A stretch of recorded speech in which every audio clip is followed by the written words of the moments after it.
Hello, and welcome to our ongoing how-to series. My name is Michael Adamson. I'm the Marketing Director for Standex Cooking Solutions Group.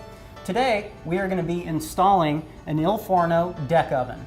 Our installation crew from Hagar will be here to help, as well as Jason from our technical support group.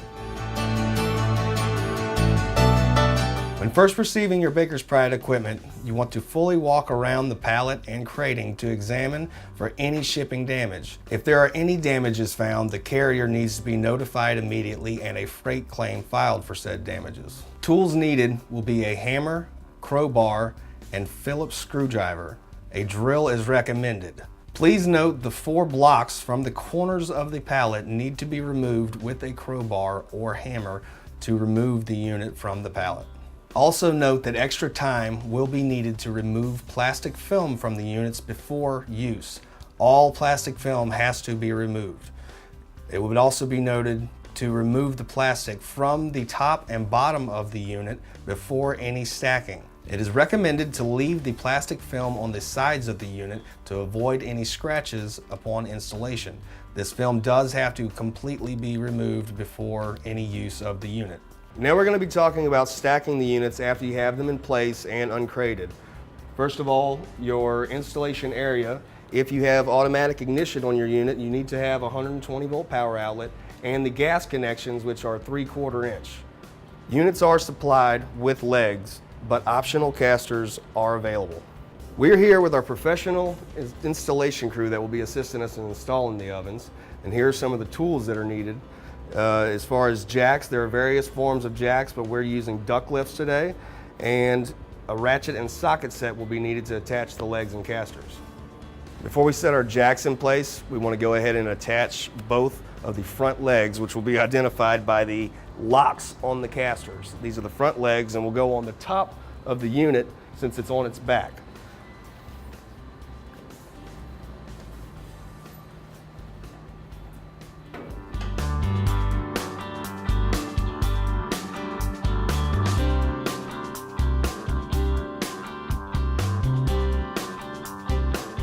Hey, now that we have our legs in place, we're going to leave one end of the pallet, your bottom end, on the pallet and roll the unit over onto its legs.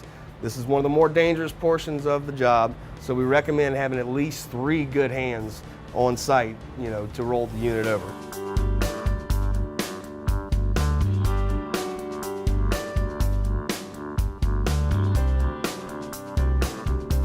You want to make sure your front casters are locked as you're lifting the unit high enough to get the back legs on.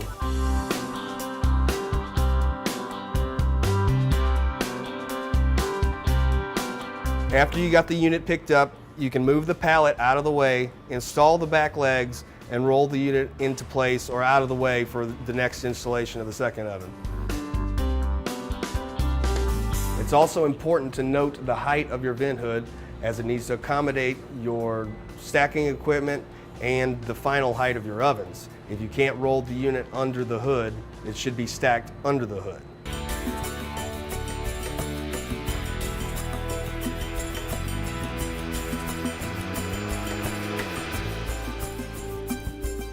A piece of piping is recommended for tighter installations because you can set the edge of the front unit down on top of the piping and slide it back. We're going to be picking this unit up and setting it on this piping to slide it into place.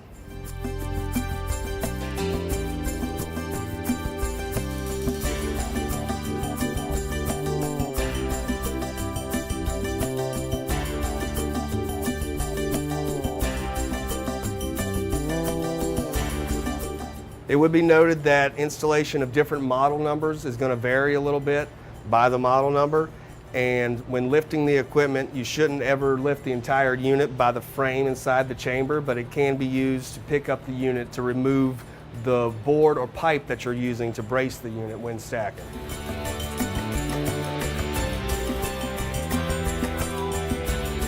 Our Baker's Pride deck ovens can be ordered with brick lining to retain some of the heat a little better, and we're going to be showing installation of the brick lining in the Il Forno model.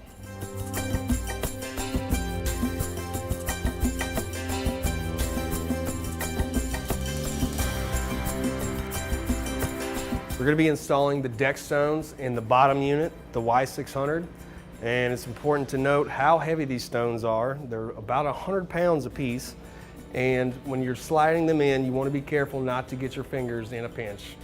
When installing the stones, I would note to install the side stones first and then the middle last. And you would want to have some flat-handed screwdrivers and pry bars handy.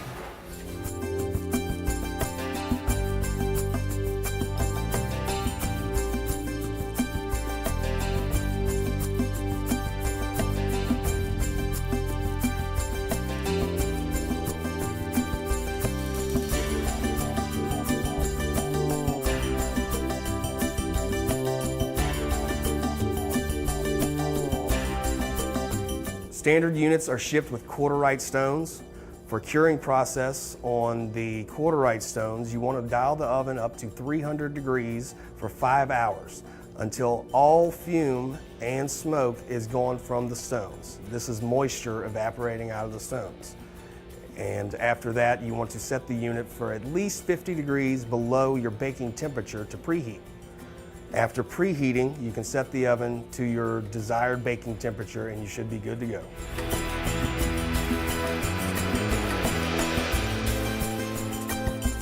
Your ovens are going to come standard with quarterite stones, but fiberment stones are an option. And when fiberment stones are in use, we have curing instructions that are included with the oven. They'll be on the front of the oven. They will be stickered to the stones themselves and in the manual.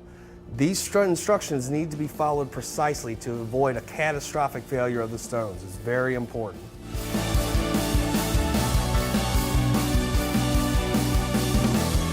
Please note that the manufacturer will cover a startup performance check under warranty after the unit is in operation.